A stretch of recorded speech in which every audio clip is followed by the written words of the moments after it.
Hi, it's Jennifer again here at Live Little, and we're still celebrating all things garlic. And today we're talking about one of the most basic Italian dishes you could do with garlic, and that is olive oil with garlic and pasta. And it's not going to take us very long to make this. A comment about this dish: it's really a simple dish, so make sure that the ingredients that you're using are the best that you can get, and you got to start with really good pasta. And I realize we sell pasta here at the store, so I do have to talk about one of the pastas that we have because it really does make a big difference, and it's such an easy dish to make. I urge you to make this dish twice, one with just a basic grocery store pasta that you get, and then come down here and try something like this great semolina pasta that we get right from Italy. It's just such a simple thing, but it is really amazing the difference that it makes. So check it out. So all we have here is a half cup of olive oil, and we're letting it heat up, but we don't want it to get too hot because we don't want to burn our garlic. What we've learned is burnt garlic means kind of bitter and not as enjoyable of a meal as you get if you were able to easily and just slowly cook your garlic over the oil. So it's starting to get a little warmer, and you can see in the oil kind of the lines that are going through it. So it's looking like it's getting a little warmer. So we're going to add a couple tablespoons of garlic, depending on how much garlicky flavor that you want. This is what this dish is all about. So I'd say 3 to 4 tablespoons of garlic is what you're going to want. And we chop this garlic in a mini alligator chopper, which you can see it's all perfectly minced, which is great. So they're all going to cook evenly. And now we're just going to let this go. And what we're really looking for is just until we really start smelling the garlic cooking in the oil. It's just really a couple minute process. We don't want to develop any color on the garlic. Once we do that, we know that we've gone too far, the heat's too high. And so the other really big part of this dish is the chili peppers. And I'm one that really can't handle a lot of spice, but I also know that the chili peppers add a really nice flavor. So usually what I'll do is I'll opt for something that is not very spicy, but has a little hint of heat. Put some of that in, and then maybe supplement it with a pepper that doesn't have as much heat going on. And we have here just a red pepper that is really just like a cherry pepper that doesn't have a lot of heat to it. Plus we have a small little jalapeno cut up with just to add a little something.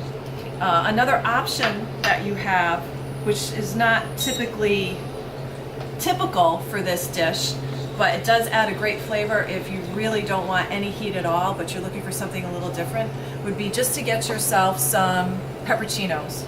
Okay, and when you use these pepperoncinos with a little bit of the vinegar flavor in with all of this, it adds a really nice, interesting pepper flavor without getting all the heat.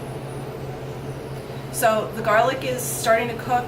The whole store is starting to smell like garlic, and we're just going to let that go for about another minute. And keep moving it around. Then you know that it's not sitting in one location if you're concerned that it's going to brown too much. It's looking really nice, and I can feel that they're starting to get a little bit softer. I'm actually going to turn the heat up just a tad. You can hear them sizzling away.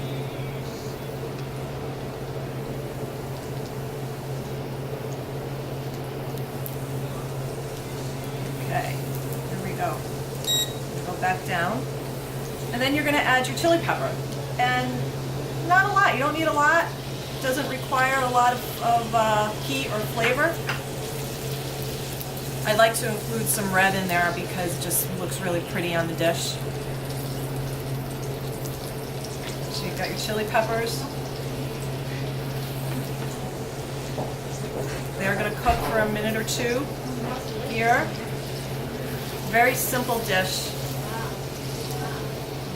You know, especially if you have a jar of pepperoncinos all the time in your fridge, you come home late, and as long as you got a little pasta, garlic, and pepperoncinos, then you're set to go.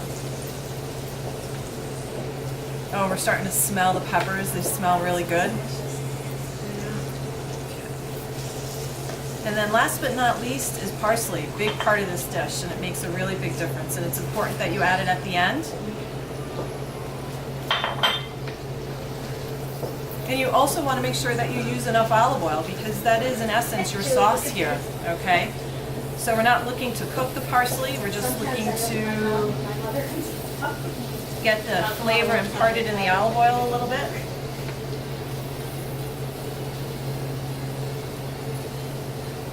I think we're good to go.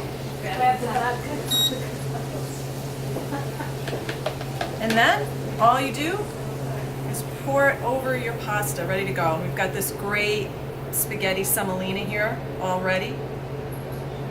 Right over.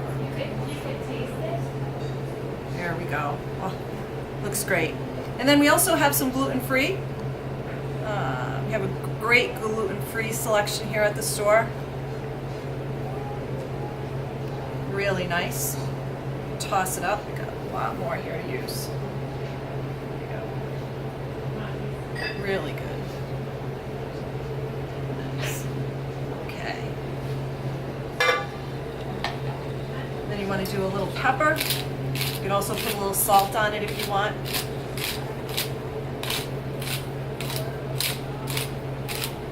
Even some hot pepper flakes if you're spicy, if you're into spice. And then of course, some good Parmesan cheese. And I like some nice big chunky flakes. I like how that looks and I like how it tastes. So here you go, dinner in 5 minutes. Let us know how you make out making the recipe, and we'll see you again.